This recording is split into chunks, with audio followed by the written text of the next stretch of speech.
Hello and welcome to another Clownversation.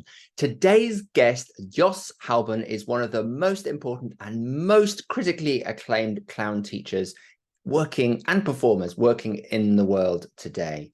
He is one of the principal teachers at the Lecoq School in Paris and has a string of accolades, prizes, and wonderfully successful productions to his name. So this conversation, which is a recorded conversation that I had earlier with Jos, is going to be absolutely fascinating. So if you want to find out more about clowning and you love clowns, stick around.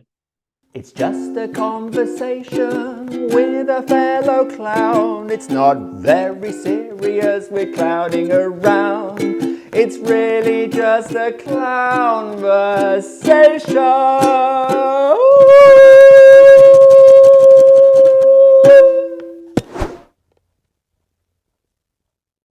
Hello, my name is Barnaby and I am the founder of Clown Spirit, where we take the power of clowning and we use it to bring lightness, joy, and connection to your life and the lives of everybody around you. Our mission at Clown Spirit is to unleash as many clowns into the world as possible. And every single week, we bring you conversations, we bring you amazing resources and content to really help you dive into your own clown world and to understand clowning if you're new to it. If you're new to the Clown Spirit family, welcome. Please hit that subscribe button. Please please share this video and help us to achieve our mission of unleashing as many clowns into the world as possible. Today's special guest is Jos Houben, an incredible clown performer and teacher, and I'm going to be bringing you his interview in just a few moments. But first, a word from my friend, Professor Teddy Love. Hello, everybody! Now, Mr. King and I are trying to grow this channel. We're trying to get the marvelous art of clowning to as many people as we can around the world. And there's so many ways that you can join in. You can hit the subscribe button below this video. You could give us a thumbs up. It really helps to boost the channel. Or you could get into the chat and tell us your thoughts, your questions about clowning. Or better still, you can check out our amazing Patreon site and find all the cool bonuses that you get if you become a Clownversation supporter. So many ways for us to get the clown out. Back to you in the studio, Mr. King. Well, thank you so much for that, Teddy. Now, folks, it's time for the feature presentation. I did this conversation with Jos Houben a few weeks ago, so it is pre-recorded. So I can already tell you it was an amazing conversation. Jos received the prestigious Perrier Comedy Award in 1986 with Théâtre de Complicité. He's won the Olivier Award for Best Entertainment in 1999 with Right Size. His one-man show, The Art of Laughter, which I have seen and is absolutely extraordinary, has been touring the world for the past 12 years. And he has played month-long stints to sell-out audiences at prestigious Théâtre de Rond-Point on the Champs-Élysées 3 years in a row. He is based in Paris, where he teaches at the one of the most important clown and physical theatre schools, the Lecoq School in Paris. Here it is, the Clownversation with Jos Houben. Well, Jos Houben, I just want to say welcome to Clownversations and just thank you so much for coming on and talking to me today. I thank you for your invitation. It's exciting. Yes, indeed. You know, you're somebody who I think is very recognized in this clown world, very highly respected. You've been doing it a really long time. Mm-hmm. So take us back to the beginning. Like, how did clowning draw you into its clutches? What were those first moments of thinking, I think, yeah, this is something? I have to do a bit of archaeology of the mind, but I know that I was the funny kid. And my dad was, although he was a policeman, he was a very funny and sweet father. We are in a family of loud and funny people. And I'm clever, so I had no problem in school. I went to university because that's what you do when you're clever. But I get bored very quickly, interested in everything all at once, very sort of chaotic in my childhood and my youth. wanting to be, like any sort of kid with too much imagination, wanting to be an astronaut and then an airline pilot and then a journalist. But one thing that connected all these things was I wanted to see. I remember making that pledge to myself. I could not think that I would leave this planet without having seen all the countries in the world. And so somehow these professions had to do with being everywhere at once and discovering and sharing things. So then at university, I started to do theatre workshops in the evening because I got so bored. I remember it was crushing. And the second strand of that answer is that I enjoyed very early on strip cartoons, especially funny drawings, strip cartoons, comics, and my discovery of, and my electric discovery of those early slapstick movies of Buster Keaton, Laurel and Hardy, and Chaplin, I remember very well, were first and foremost a matter of form. I admired and laughed with the form, the beat, the music, the jazz of it, the virtuosity, the execution of the moves. I'm somehow a failed dancer, I think. I imitated shapes. I remember I imitated conductors in their gesture. So I was drawn by the world of form, not of the world of word, although I'm a very verbal person, very verbose person, some would say. And so when I got, the university looks after us somehow, when I got to do this workshop, this was by a guy, Ragdoll Lecoq. So this was about form and masks and the silent world. And I discovered, I did not know that was possible because I did not set out to do theater to discover mime or all that. I just wanted to do, something fun with other people in the evening. And because I was not a musician, I did not join a band, I started to do a theater workshop. So this was at university, and there it was, the world of form. We started to imitate animals and nature, and there was the world of silence. And I remember that I got this word silence as a gift. That there is silence, and in this silence things happen. And if you look around you in the world, things happen first and foremost in silence. You observe the world, even in a busy, loud city. People walk across the street, get onto the bus, carry their luggage around in silence. That means not verbally communicating about it. So that was definitely a break, and I felt it early on with the academic world. I was going to do this. I mean, without comparing myself to the great Beethoven, but it was as if Beethoven heard piano music for the first time when he was 18, And I asked, what is this school? What is Lecoq? Paris. So when I told my parents, I'm stopping university, I'm going to Paris, I said, what? And I will be forever grateful, because they said, well, if that's what you want to do, go. And so that was the second gift. I borrowed some money from my sister who already worked. It was expensive. I had a friend who wanted to do the same thing. We got on the train, we arrived in Paris. Now that was a mega step. And there we were in this international school with other people from Italy and Germany and America. My first friends there were Americans. John Flax, who's now has a company, Grotesco, in Santa Fe. There was Paul, there was Elizabeth, there was Leah Hausman, who now works at the ENO in London. There we were, and the journey started there. And again, I was first and foremost interested in this communicating with gesture, with the body. Then when I discovered clowning at Lecoq, I was not so good at it.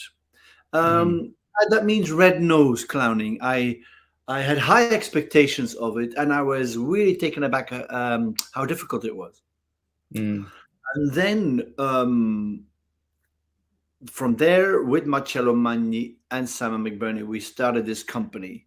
Well, they had already gone to London to start this company called Complicité. We started to make funny shows, very visual, with voice and verbal expression, but basically visual, very anarchic comedy shows that sort of created a new style, because we made this up as we go, as we went. Marcello was an Italian street clown. Simon was a more of a director and character actor, and I was just a fountain of ideas. And joining these two guided me to this art form, because I learned more from watching them improvise in the streets than doing it myself, from them on stage, taking the opportunity to subtly improvise with each other. And I was this straight guy, and I learned and learned and learned. And at a certain moment, like a child who has listened to a foreign language for its entire childhood, all of a sudden I spoke that language. And I love sharing and teaching. I have this gift. I like doing it, and I think I'm good at it. The same thing. It is a question of form, of engineering in class. How do you introduce a theme? How you develop it? How you let your students free to discover things on your own? I started teaching. I started creating shows. I freed myself from Complicité. I started creating shows with people in London who also wanted to do comedy. I started to be interested in that. I was luckily in London, where there is this whole tradition of music hall, of numbers, of specialty acts. And there I met people, guys like Johnny Hutch. And I got them in rehearsal, and we learned all the little moves from him, you see. So there it is. I am not a comic actor or a professional comic that puts on fantastic or interesting clothes and hats and a nose. I have it in the movement, in the teaching, in the I love analyzing it. I love constructing it. I love playing with it.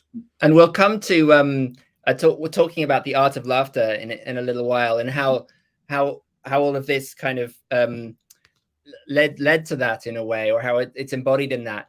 But you just gave us a wonderful, succinct kind of story and narrative of a big portion of time. And I want to just go back into some of the things that you said, because there were there's some things I want to draw out, and I want to learn from you. And I think everyone can learn some things here. There's some technicalities that you talked about. So, you say you began as a straight man. So what is that for you? What does that mean to be the straight man? Technically, in terms of form and technique and dramaturgical structure, what does it mean to be? What it means is that, well, you are. Let me put it like this. On one, you could say that theater is the art of reaction. Hamlet reacts because his father is dead and his mother did something that was not very kosher, and he has a problem with this as a young man. King Lear reacts because his daughter surprises him with his horrible answer that she doesn't need anything from him. We react. So if you're on your own, what do you react to? You could say solo is very hard because you're constantly on the audience, they react, but there's no one else on stage. So solo artists start to talk to their shoes, to their dog, but they don't react.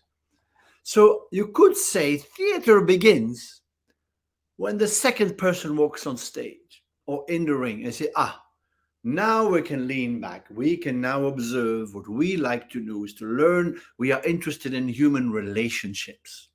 What does she want from him? Oops, where is this going? Oh no, the third one doesn't know. And even in the simplest cartoons like the Flintstones, you have a set of characters and they react. So you have situation. And when you are the straight person in a comedy act, straight out to the audience, you need to either suspend a reaction to give them the reaction. That means you let it bounce off you. Because if I get the slap and I go, what the hell was that? Or in the real world, they say, yes, indeed, what in the hell is that? But when I get slapped and I look at the audience and go, they will react because I give them the reaction. I suspend my reaction. So first of all, you let it bounce off you. Also, when you are in a situation where the other person is being the fool they are, you need to know that organically, automatically, the eye will go from them to you. The witness, the victim of this, the one who bears this, the one who has to live with this guy, the one who says he always is like that or she always tells me this. And you see, and I discovered this. I said, why are they laughing now? And you do so little. And you just raise an eyebrow or you just go like this, bang, you've got the laugh. I said, there is something more going on than just saying, here is comedy, here is comedy. But there's also something that rhythmically, it's like you're the bass player, you know. You keep some sort of presence of the situation going, whether you are there as a conductor or as a waiter in the restaurant or a chef in the kitchen, or just as a straight person. You are the one from which the authority, hierarchy, the teacher, the circus director, I am there to represent society. All 500 of them identify with me, saying, yes, what are you going to do? Oh my God, look at him. He's suffering this. He can deal with this. And that's it, you see. Because, of course, the fool puts himself opposite society. Outcast, underdog, whatever you call it. And I am in society, on stage, representing all those who don't trip, who don't fall, saying, look at him. Or I correct him. But I represent that straight line so that the other one can play the diagonals around me. There is, again, there is something that fascinates me about that, because, again, in order to create instability, somebody has to hold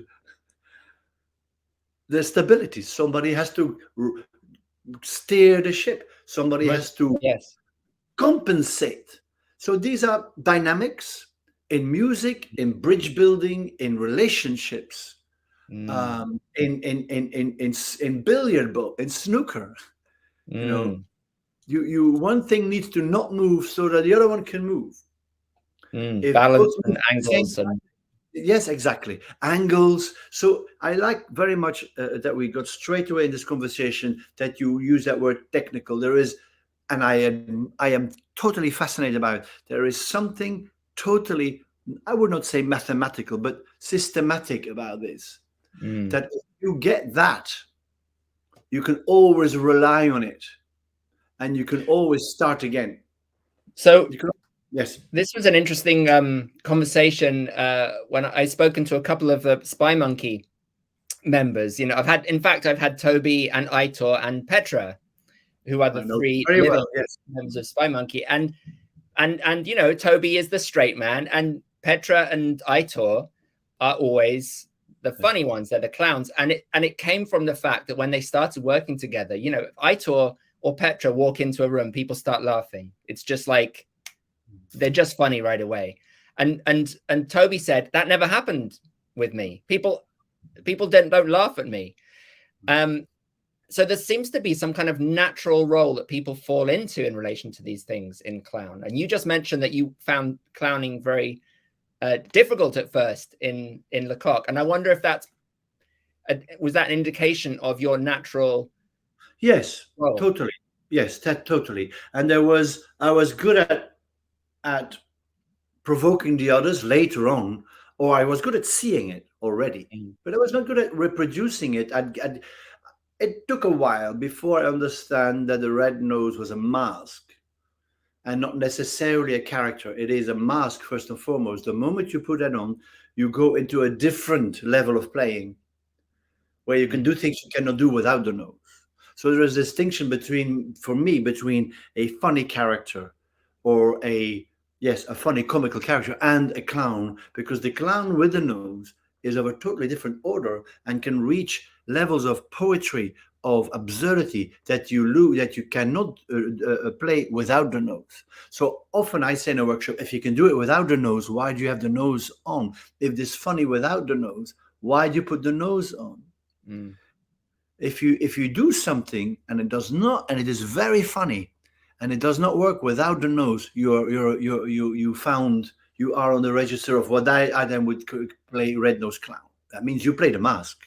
You play the mask, and it functions in such a way. It just takes something away, which somebody once sent me. It was Bernie Collins. Yes. Fantastic clown from BP's room. You should interview them as well. And he sent me an article in the New Yorker about the nose. This was a whole article about emoticons. and that you see emotions from the eyes and the mouth, but not from the nose. Once you add a nose, you have a character, because it's either a peaky nose, a dog-like nose, it's a drooling nose, it's an up. But if you put a circle, you have everybody. You have no character. You just strengthen with a little circle what the emoticon already does. You see. Mm. And if the nose is like this or like that, you will commedia dell'arte. When you say, let's take all these shapes into one little circle, and all of a sudden our expression are magnified, the space is magnified, our sense of space, time, it gives you this state of constant surprise and delight. And all of a sudden a door opens, and that I did not know, I did not discover when I was at Lecoq. I thought I had to do funny things, or to be funny from something that had to be in me. And yes, certain people have that. It is a certain gift. Others, with a bit of work, discover that. And I now would say that I could put a nose on, and knowing that I could even Toby could, if he's listening, and let something shine out that you've gathered over these 30 years of experience.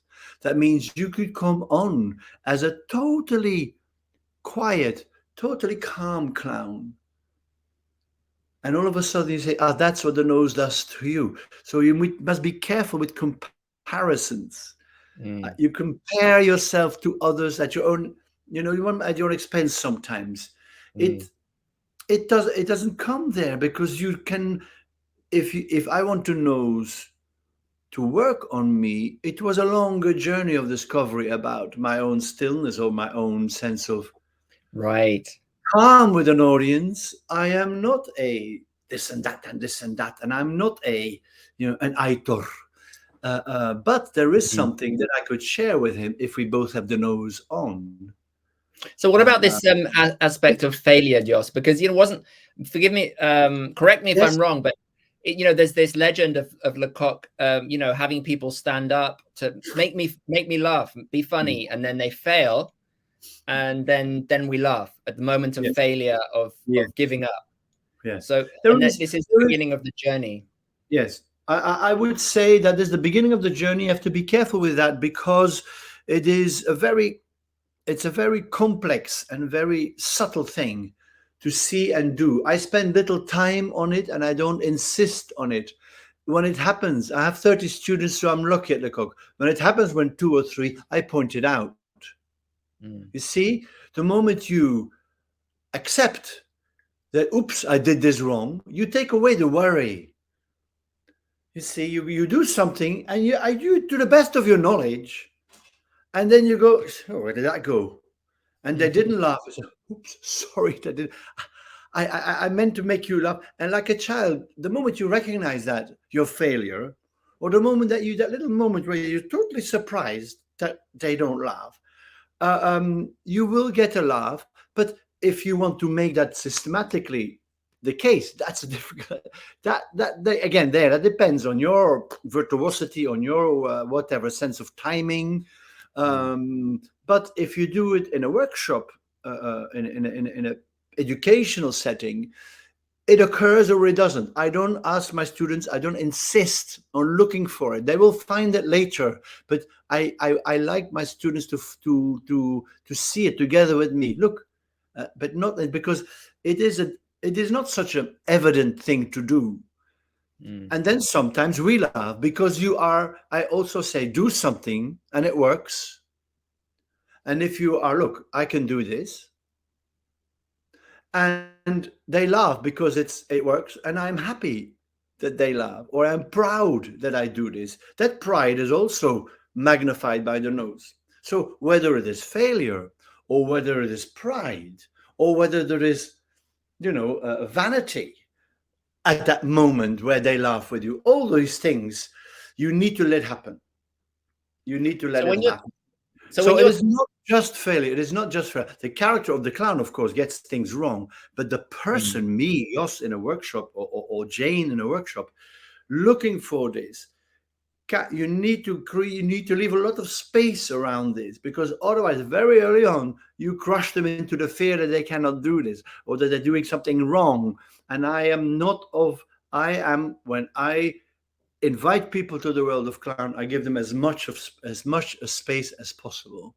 And I create, even on stage, a big trash can, an imaginary trash can. It's just a bench.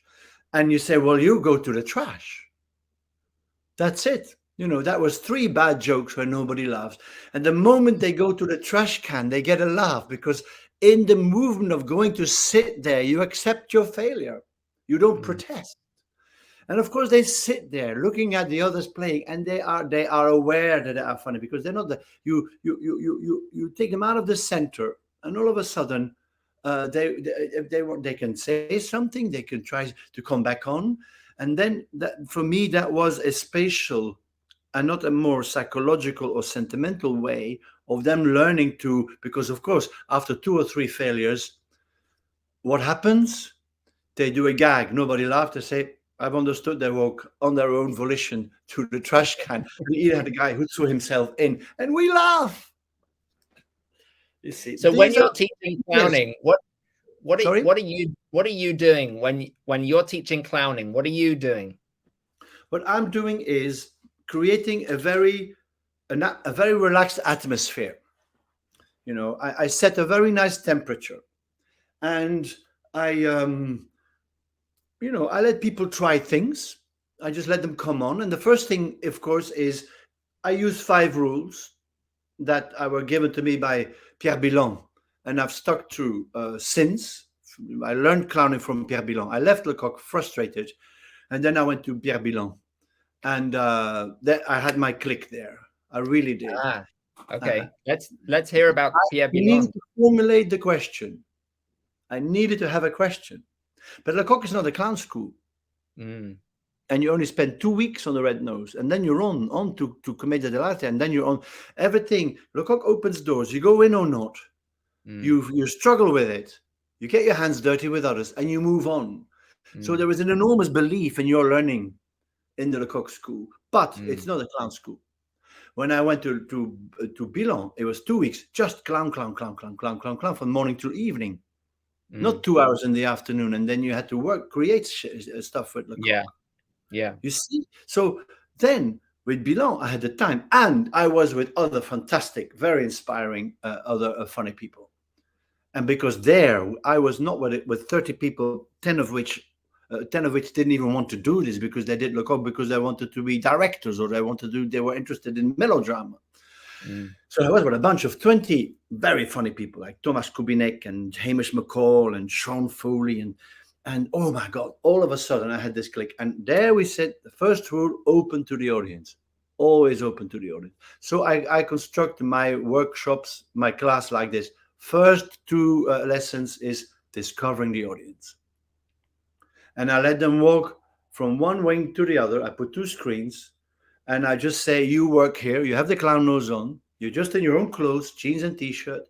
You work here in the theater, and the photocopier is broken in the office. And they told you there was another one in the wings of the theater. Go and make these copies. I give them a bunch of papers. They walk over the stage, and they discover the audience, and they sort of say, oh, hello, what's going on? Oh, sorry, a show. I'm sorry, I didn't want to interrupt. So what kind of show?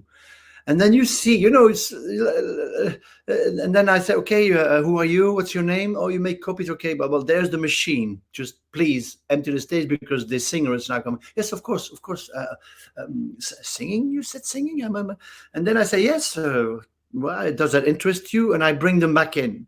And I say, the tactic is you accept the situation. You're just there to make photocopies. But the actor wants to be in the center of the stage. So you never go out.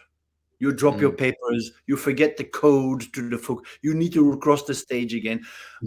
I'm a bit of a singer myself, if you need any help, You say, yes, indeed, because a little by little they get it, they get it. And yes, because the singer is a bit late, there's a traffic jam. Oh, I can help you out if you want. And so, and little by little they forget that they are just they make the journey from nobody working in the backstage of a theater to the star that gets an applause.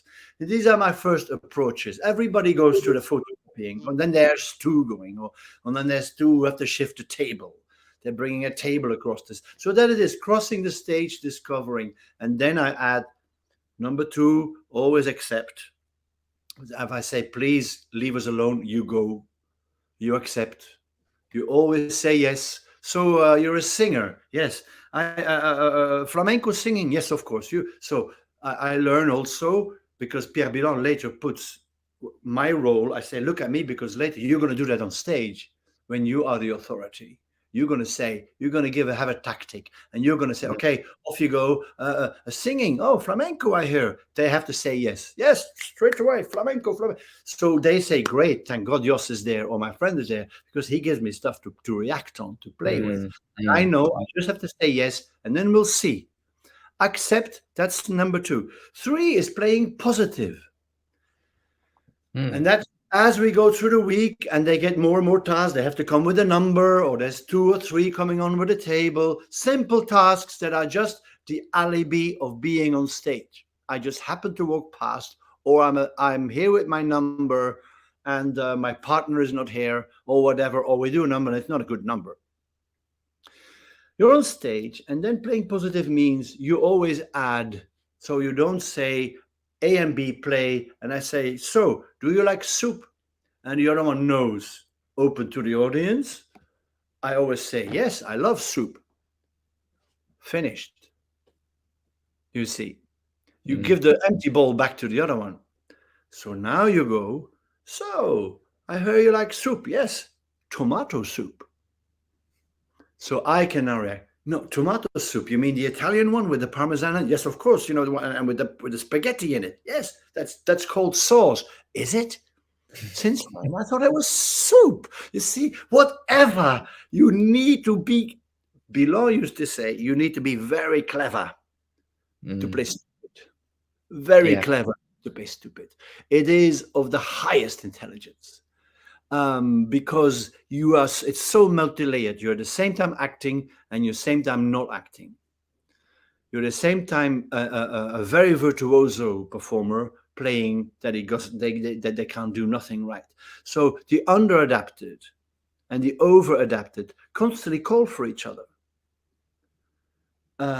And then there is the rules, 1, 2, 3, I need a surprise. We need to accelerate. That's creating. That's very hard to improvise. Rule number 5 and 6, number 4 and 5 are, the number 4 is very good once you get really into improvising, the clowns go on a picnic. The clowns build a tent. They go camping. Relaunch the situation. Because in improvisation you get lost, because you play with something and you don't get lost, but you ski off piste. Now it's easy to leave a situation behind to make people laugh. It's not easy to fall back on your feet, and that you need to learn. Whatever you're doing, a sword fight with your tent poles, a certain moment somebody says, anyway, the tent. So it's like recycling, reincorporating back to the structure. Always go back to the situation. It's whatever it is. You're yodeling and your hair stands up and you're walking on your hands, but you're still serving soup in a restaurant. Yeah, so relaunch the situation. And in doubt, relaunch the situation. If you feel you're not going anywhere with this improvisation, whether they laugh or not is not the problem, because they might be laughing because you're getting into trouble, and that doesn't last long, because very quickly it will become their problem too, the audiences. So there's, after a while you get to hear the different laughters, but then you go, okay, anyway, give me the pillow and I put it on the, and you hold the sheet. We need to make the bed, or we need to go to sleep, whatever it is.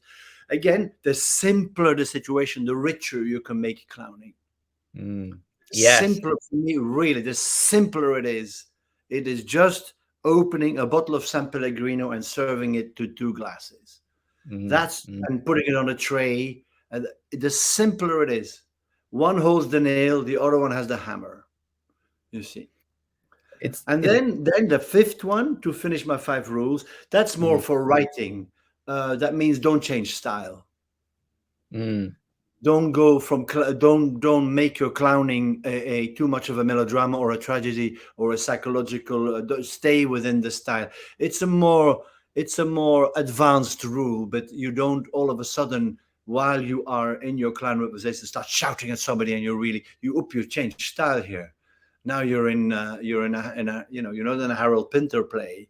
You're not in a Monty Python sketch.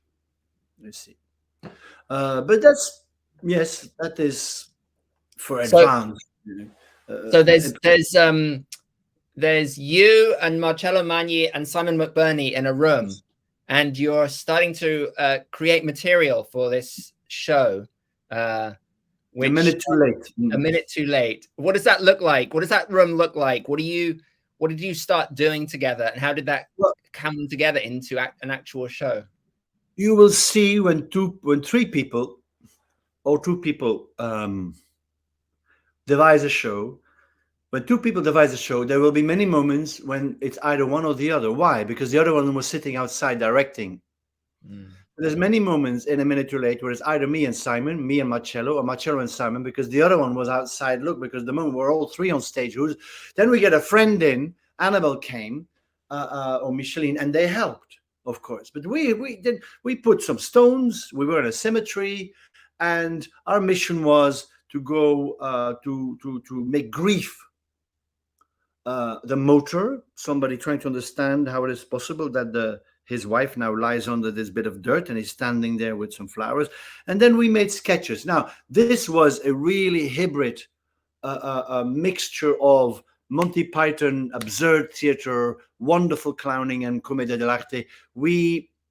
I do a crazy mime of a hearse driver who behaves like a Formula One pilot. Each one of us had their shtick in that show, and we created almost a style out of this. You know, when Marcello played the lampstand by putting a lampshade on his head, and I put the bulb in his mouth, and then I pulled the string, and his face lit up. We just made it up, as you know what I mean. We did sort of radio studio sound effects to recreate the rain or the gravel on which we walked. It was literally done. It was like almost anarchic automatic writing, in which we just managed to create a structure of different scenes. The style came from the silent clowning is the opening scene. Then some crazy commedia dell'arte when we go into the main character's fantasy about a dead body lying for real in front of him. Then very, very bizarre melodrama when he goes to the reception of a funeral. A cartoon when I do the hearse driver. In terms of the situations, we had a comic signature. And it ends with some very, very simple Chaplin-like sentiment at the end. But that's a different thing. So you could say, yes, we are, in the broadest sense, if you don't think of the Red Nose, we are 3 clowns who made a show about something very real, which is, because it was Simon's dad who had just died, about, who made a very funny, clownish show about grief and death. But in the room for weeks in front of the audience, that's where it really starts, where you go, oh, this is bizarre, or we were up our own, we thought this would work, but it doesn't, or it does work, but it leads nowhere. And then my message to anybody who wants to do this is make it, but have something to say and make it quick, and then go in front of your audiences.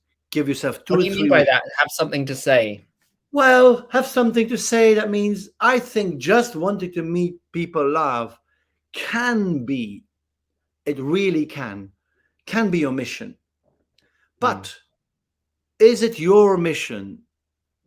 I think, yes, when you say, I'm going to make you laugh, and they don't, you have a problem.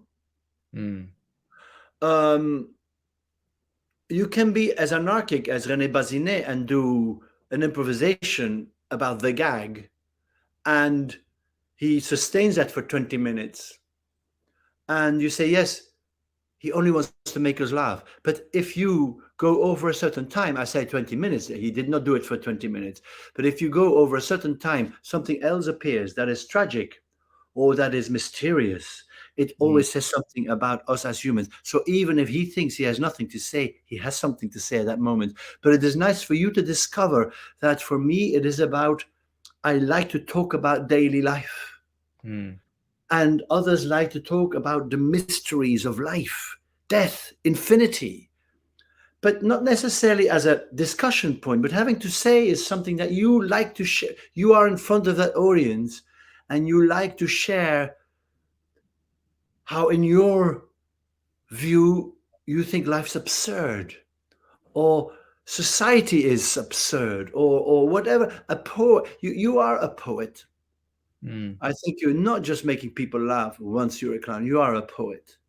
And it's not, that's why silent comedy, stand-up comedy is about me and my life and what I've experienced and what my failures and my therapist said and my, or other people's, and they don't all do that. I like absurd storytellers like Steve Wright. It's just little chunks and a pause and a chunk and a pause. Fantastic. And little by little, you enter a totally new universe, as if you're in a dream. And he has this fantastic capacity to create something out of nothingness. And there you go. Yes, he is a stand-up comedian, and for me, a verbal clown, because he creates visual situations that are very intricate, and he is a poet. And I say Stephen Wright because he's the one I have been amazed by most, touched by most. I'm talking about the 80s now. That was maybe if I saw him now, I would not have that reaction. But that for me was a real discovery. And again, that's me. It's very sober. It's very well designed, very aware, very well controlled in its structure. And not desperate, you see, to make the audience laugh. If we didn't laugh, that was fine for him too, you see. So anyway, having to say something is like a poet, like a writer. What makes you pick up the pen? What makes you pick up the paintbrush? That's what I mean. You are an artist. You're not just an amuseur. In French, that's very negative. Somebody amuses people. That you can do in the bar, but not on stage. So often I say, yes, they say, but they laughed. Yes, but yes, I say, they laugh with that in the bar as well. But you're an artist. And that joke is just a bit of defense. You so want the laugh that you go too low for the laugh. You go too low. And then anybody can do that. My son can make that joke and they will laugh. He's 14. Yeah. He makes jokes like that with his mates, But he's not an artist. But you're paid for this. Jos, this is really fascinating, and it brings me to this ask you about the Art of Laughter, your solo show. And so what my question is, what you just said that we need something we want to say. What was it you wanted to say with this show? Because on the surface, it's just about laughter, right? And the mechanics of laughter. But what is underneath that you wanted to say? It was an opportunity that I seized. I was on tour a lot with Complicité, and later even more with the Right Sides. There were another lot of that ilk, we did a lot of touring for the British Council. We were based in London, and there was always you always had to teach, and they said we don't want to teach. So I did all the teaching. So often there was corporate sponsors or politicians somewhere in Israel, somewhere in Africa. I wanted to see what they paid for. So I did some sort of demonstration. Because this was in non-European countries, I made it very visual and clear that wherever you are, this thing of standing up is something that is important for us. And when you walk, we all have a sense of what the ideal walk is, but nobody walks ideally. And when we trip, something happens. Oh my God, something is wrong, even in Africa. And this has to do with your importance, whether you're an African president or an Israeli president. When you trip, you're on the first page of the newspaper, you see. When a tramp trips, nobody makes a photo. He has already fallen. So then I did this, sometimes with students of the workshop, sometimes and so one day somebody came, you see, this is very wonderful and so accessible. You could do this for any audience. So Tom Morris in Battersea Arts Centre once gave me an opportunity to give me a carte blanche, and I did it. And then I felt, oh, this is not a workshop. This is a real audience. I talk too much. So then I said, okay, I had 7 doors in my head. I have to open this door, and there is this movement material there. And this is my key phrase. And I don't stay in each room too long. And I made it through my 7 rooms in 40 minutes. Otherwise, I just get lost. I know too much about this stuff. And here I do that. There I do silly walks. There I do falling. There I do accidents. There I do cruelty. And here I end with a beautiful sentimental flourish. That was my structure. And I was totally fascinated by this because for me, it was an opportunity to be. There was nothing at stake for me. It was very easy for me to do. And I had this fantastic opportunity, like another hero of mine, Danny Kaye or Bolek Poli, to be on stage with almost nothing. And just with a tiny movement, boom, having a huge laugh from 700 people. And they don't then say, they say, yes, me too. My husband too. I come back next week with my wife. You get also somebody. My mission was I stand in the audience before I start, and I needed to be my most relaxed and calm self when I came on. My mission was I have no stage fright. I know what I'm doing, and I give these people the present of my presence for 1 hour. And that is compelling. For me, it's like a Zen exercise, and I get better at it. I get better and better at it, and I enjoy that. And I feel I have a bigger and bigger space in me each time. And I look, my dearest friend Marcello Magni passed away, and I have a little blue stone. I put him in my pocket, and we say, off we go, Marcello. And I now do the show again, totally different. And people have asked, can I do your show? I say, no, because you don't know what I'm doing. Under that, I do something totally different. Then to say, here we are, we're incarnated. I'm tall and lanky. You're maybe short and round, but the body is good. We all have feet and a pelvis and a chest and a head, and we all know what is right. And we love it when somebody plays that they get it wrong. And the simpler what I do is I stay in my subject. I don't. Some people say, why don't you do 7 cheeses? Well, then it becomes a sketch. But if I do only 3 and I make them want more cheeses, the fact that they dream about more funny cheeses is for me much more valuable. You know what I mean? That they look at any other cheese and say, how would he have done it? Bring this one to Jos, he'll do it for you. So I am busy with their souls. And somebody once said to me, you are an artist, and an artist's job is to knock the audience out of the banality of their perceptions. And to all of a sudden rediscover how wonderful our perceptions are, how unique every moment is. And they tell me, I'll never look at a chicken the same way again. I'll never go into a restaurant the same way again.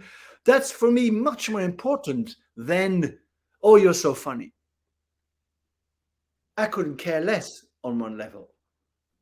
And sometimes people don't laugh because I play in a very smelly town, a small town somewhere in the countryside, and they're used to actors doing plays, and this man is talking at them. They don't know what to do. And so once I've said, don't worry, you will laugh after 10 minutes of no laughter. Because I know once I trip and I double take on my own trip, I always had a laugh. Always, the 1,000 times that I've done it, which proves my theory that once the body gets involved, it's the most fundamental laughter of it. I can get my timing wrong. They might not get the subtlety, urban audiences are New York audiences, Paris audiences are clever, educated, neurotic. they react quicker. Once you're in the countryside, whoa, you know, they have another sense of time. So if they don't get the subtleties of my opening lines, that's fine. I know when I start undulating and explaining the 3 parts of the body or tripping, I am, you know, and there we are. And it is an open source show. People come and tell me things that I then later incorporate. I've written it together with my audience. Oh, yeah. So how do you deal with the problem of, you know, the second actor and the issue you talked about at the beginning of the reaction, needing something to react to and needing 2 actors? How do you deal with that as a solo? Well, again, the Art of Laughter is a conference, and it has that tone. And although the conference, in my opening statements, the first 5 minutes is a conference, little by little it becomes a crazy conference, and then a completely mad conference, and then a silly one. But as I say, the situation is very simple and very clear. I play at certain moment that I meet somebody as a waiter in a restaurant, but there is no fourth wall. I am not playing a character. It's just me. I don't need that because I'm teaching them something. So the Art of Laughter in that sense is not a comedy show. It's a show about comedy, but even more, it's a show about the audience and their lives and their sense of balance, imbalanced timing, wrong timing, their sense of embarrassment that they sometimes experience, the sense of wonder that there's a man on stage and yet at the same time there's a chicken.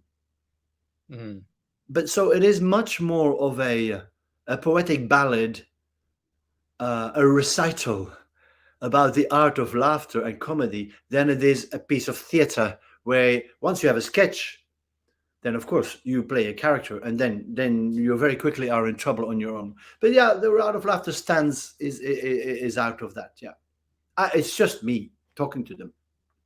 Jos, what are you working on at the moment? What's happening creatively? I've been doing, and that's my other love. I've been doing a lot together with my wife Emily Wilson and my partner in crime. I've been making lots of music theater, not opera. There's other people who do that and better than me, but contemporary music with a composer, a young Colombian composer. We've made a wonderful opera, children's opera at the Opéra Comique in Paris. I made with Emily and a fantastic group of Baroque musicians and some actors. We revived an old Baroque English masque called Cupid and Death, which is at the moment playing its last bits of touring in Germany.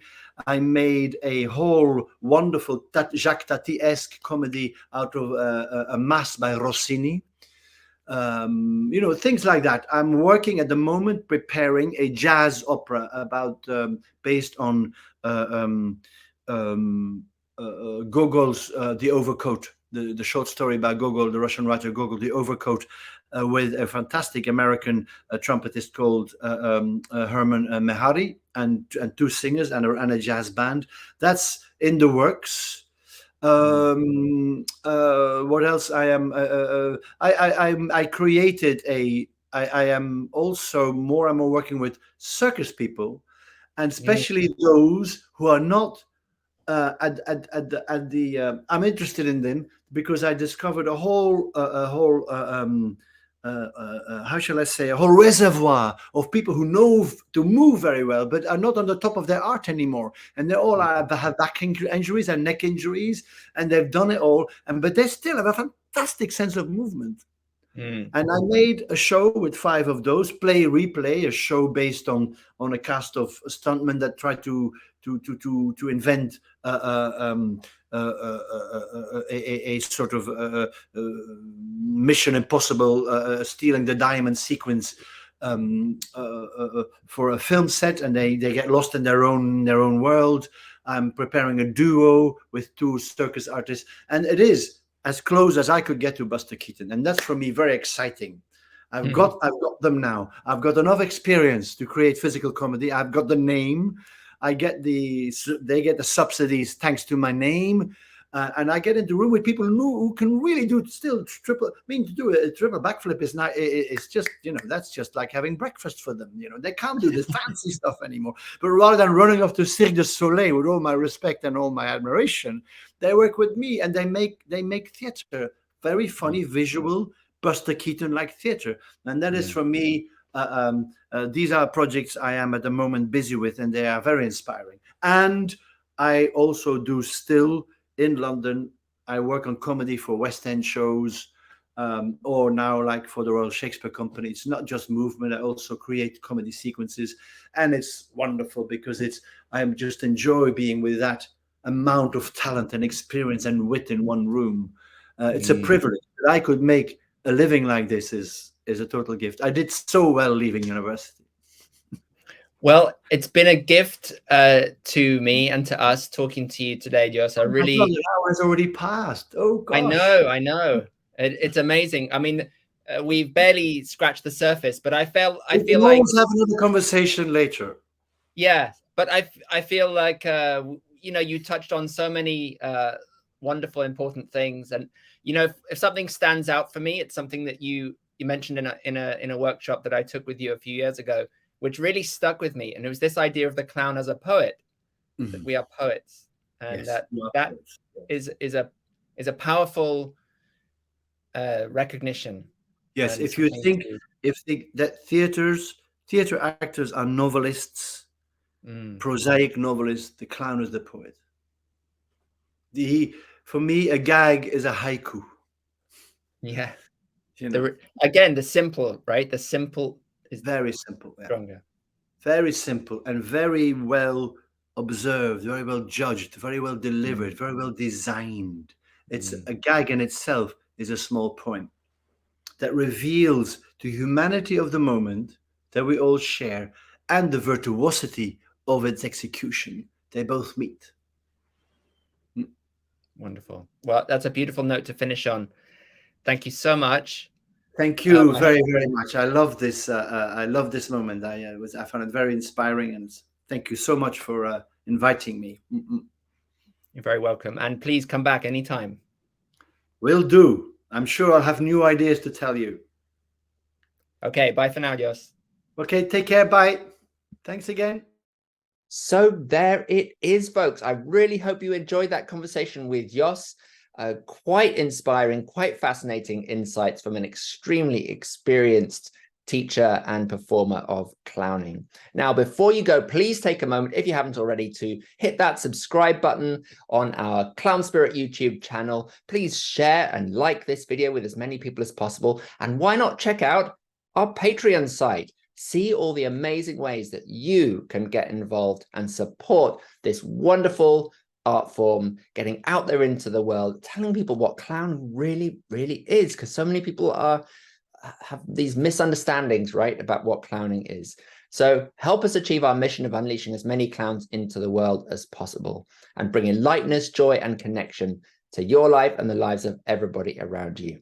We'll be back with another conversation very soon. Check out all the ones that are on the Clown Spirit YouTube channel. Have an amazing day, and of course, as always, keep clowning.